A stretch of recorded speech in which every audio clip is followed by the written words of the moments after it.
oduu ammee rakkoon gaazaa keessatti deemaa jirtu rakkina naamusa kan quuqama addunyaa rakkisu jechuudhaan dubbate barreessaan olaanaan Antonio Guterres dhugaadha kan hunda rakkisu. Kanatti aansuudhaan mootummaan Faransaay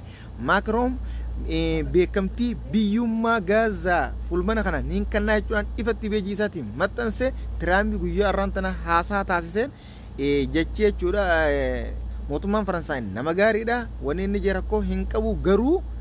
jechuudhaan garuu tana keessatti deebisee akkasuma akka yaada kana mormu ifaan ifatti dubbatee jira. Itti dabaluudhaanis Hamaas lola dhaabuu isiitu hin feene du'ufeetii jechuudhaan ifatti dubbate waliigaltee jechuudha. Lola dhaabuu haqamuu jechuudha irra gahuudhaaf fedha hin qabduu lola dhaabuu hin barbaaddu jechuudhaan dubbate. Ammoo yaada Faransaay fulbana kana beekumtii gaazaa kennuudhaaf murteessite kana mootummoonni hedduun kan Yurooppaa akka gaariitti deeggaraa jiran kun dhugumatti jechuudha waan gaariidha injifannoo boonsaadha jenna inshaallah rabbi hojiirraa oolchuu ni raggaa abdii rabbiitiin fedha rabbiitiin jechuudha. Biyyoonni jiddugalaa ammoo kanneen silaa islaama ifinjaan akkasuma ollaa jechuudha Falastiinotaatis ta'ee kanneen guutumatti dawlaa islaamaatiif hinjaan waa'ee kanarratti jechuudha yaada makarootillee hin deeggarree ibsa tokko kan misooma isaanii jala yaa'aa jiran kun ammoo waan baay'ee jechuudha salphina ummata islaamaa addunyaa islaamaa kana agarsiisaa jechuudha. Dhugumatti namummaan ummatuma warra lixaasan keessa jirti yoo xiqqollee ta'u jechuudha waan nama achiisiisaati. Haa ta'u garuu namoonni baay'een warra Awurooppaa wajjin warri lixaa kun amanamuu jechaa jiranii haa ta'u namummaan ittiin dhagamti gargaarsa waa'ee gargaarsa irratti jechuudha mootummoonni gamtoomanii hatattamaan ulaan gargaarsa kan hundaan banamtu jechuudhaan Israa'el akeekkachiisanii jiran. Israa'el kanarrattis deebisaa kanneen jira waan jee ulaan gargaarsaa karaa hundaan haa godhamtu yaanii jechuudha qilleensarraan haa godhamtuu fi xayyaaraan dhufanii namuu jechuudha humna qilleensaa fayyadamuudhaan nyaata midhaanii fi waan fidan hunda garroobsanii fi hayaanii jechuudhaan ammoo waa'ee konkolaataatiin akka ulaaleen banamuu kana waa'ee hayyameen fakkaatu ammoo qilleensarraan akka jechuudha dhufanii gargaarsa roobsaniif hayyameeti jira. Kanatti aansuudhaan ammoo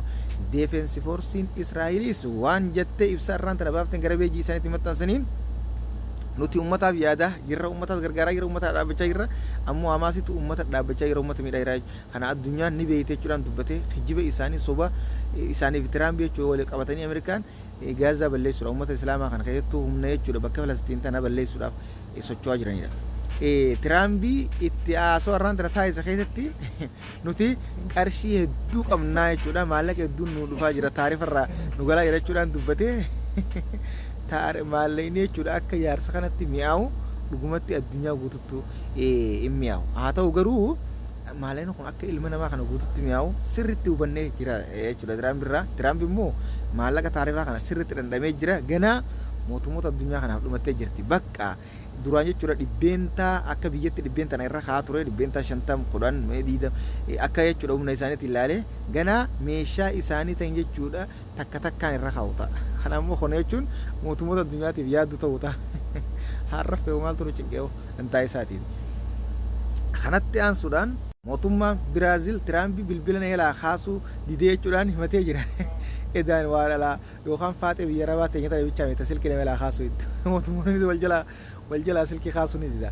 ajaa'iba. Inni sodaate moo dhiiroo maal jalaa ni jibbe. Kanatti aansuudhaan Iiraan guyyaa har'aan tanaa misaa'ila guddaa jechuudha torbee tokko keessatti haaraa maqaan isaa Naayittuu jedhamu jechuudha oomishuudhaan guyyaa har'aan tanaa yaalis taasiftee jirti. Waaw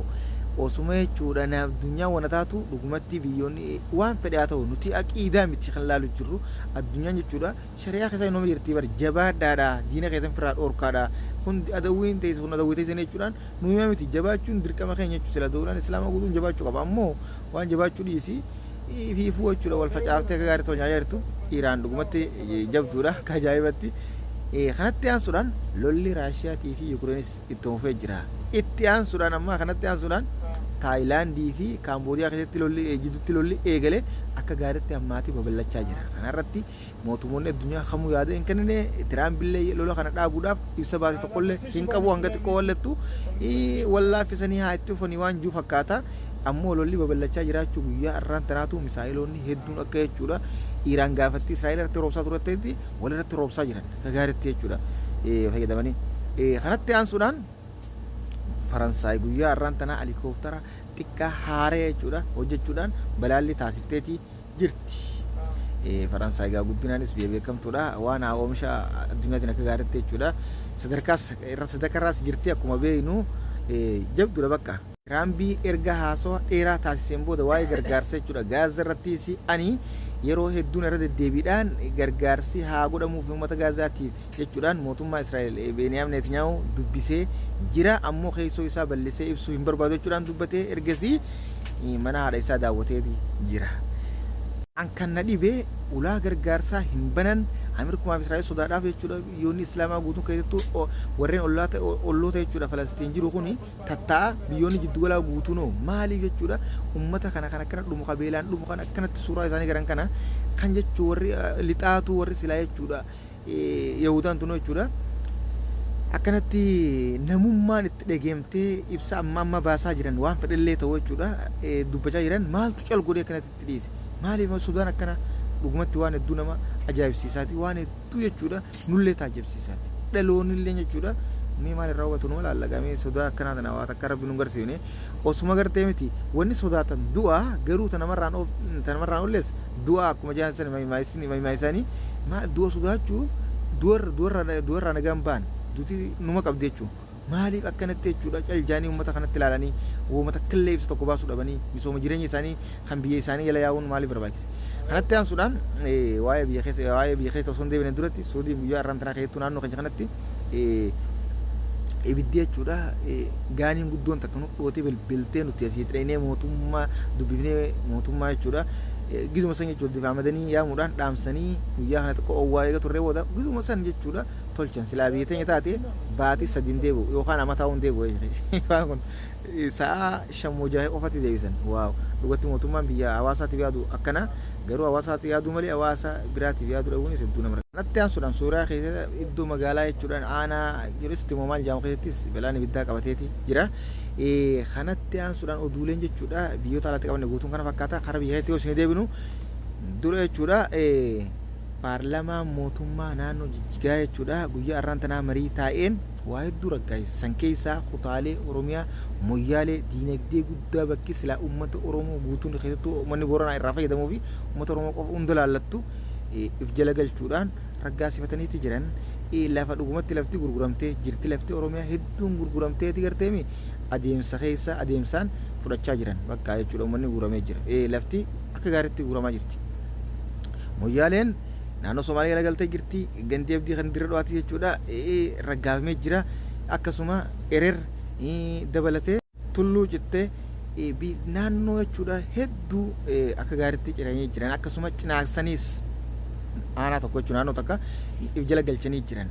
Allahu akbar dhugumatti jechuudha kun waan hedduu nama gaddisiisaati keessattuu waa'ee moyyaalee irratti jechuudha Lammaa Magarsaa bara jechuudha pirezidaantummaa isaa kan naannoo Oromiyaa bulchaa turetti kun dhimma uummata Oromoo guutuu laallatu laftuun lafa maasis akka gaariitti xiyyeeffannoon irratti hojjetamu barbaaddu haala gaariin laftuun nu harkaa ba'aa jirti jee jechuudha yeroo dheeraa mootummaa irratti hojjetee akka malee ittiin kuttee jirti jechuudhaan dubbatee kun kuttee jirti irra guutumaan guututti ifaan ifatti waan yeroo dheeraa irratti hojjetan ifatti as baafatanii saamanii jechuudha raggaasifataniiti jiran kun ammoo salphina uummata Oromoon tokko ta'uu dhabuu fi akkasuma mootummaa yalaas ta'ee hayyoota fi yalaas yaa'uu dhabuudhaati yeroo hedduu jechuudha laayif irratti isin himeetiin jira ummanni Somaalee kun lafa aangoo irraa dantaa hin qabu laa gartee mootummaa fedhe yalatti maxxananiituma lafa saammachuudha gartee amma boruu dira dhawaanis guutumaan guututti wanee laga luuteessa kan akkasuma qabadhaa ta'an fiidiyoo ta'e guutuu hordofaa yaa'anii mootummaa biyya bulchaa jiru deeggarullee haa ta'u jechuu jaaladhullee garuu waa'ee lafarratti ani gongumaa ni mormaa jechuudha waa'ee lafarratti biyyoota iddoo galaa warroon lafa gurguddoo qabu ona laalame lafan gurguran qabeenya abbaa feete irratti horachuu dandeessa qabeenya socho'u ammoo lafa gurguruun dhaloota sanii fi saba san lafa san irraa dhabamsiisuu jaamaa jechuudha. Waan dhufuu teenya walumaan laallagaa silaa jechuudha kun guyyaa lama sadii uummata Oromoo keessatti dheekkumsan ni kaasa achumaan calja isaan ammoo raggaasifatan yeroo dheeraa irra dalagaa jiran ammaa itti nama biraatti irra dalaguu jechuudha. Keessattuu waan hedduu jechuudha daangaan Oromiyaa gama hundaanuu gubbaa tanaanis beeki mootummaan raggaasisee jira Finfinnee keessaa jechuudha abbootii qabeenya warreen jechuudha biyya alaa akka jechuudha qabeenya dhaabbataa horatan jechuudhaan kun jechuun gama hundaan saamamuun ijaama gonkumaa mootummaa waan kana hatattamaan dhaabu. Kanatti aansuudhaan Finfinnee keessatti jechuudha bakkoowwan balaa lolaatiin jechuudha raafaman 247 ta'uudhaas mootummaan gabaasee jira. Kun cuunfaa oduu guyyaa irraan tanaati oduu irraa qaban kana fakkaata kan biraatiin gola deemutti sheer godhuun faccaasaa akkasiin dhoo'is oduu ammeeti ammumaan tana nutti dabalama maatii keenya taa'aadha chaanala keenya sheer godhaa sabskiraayib godhaa assalaamu alaikum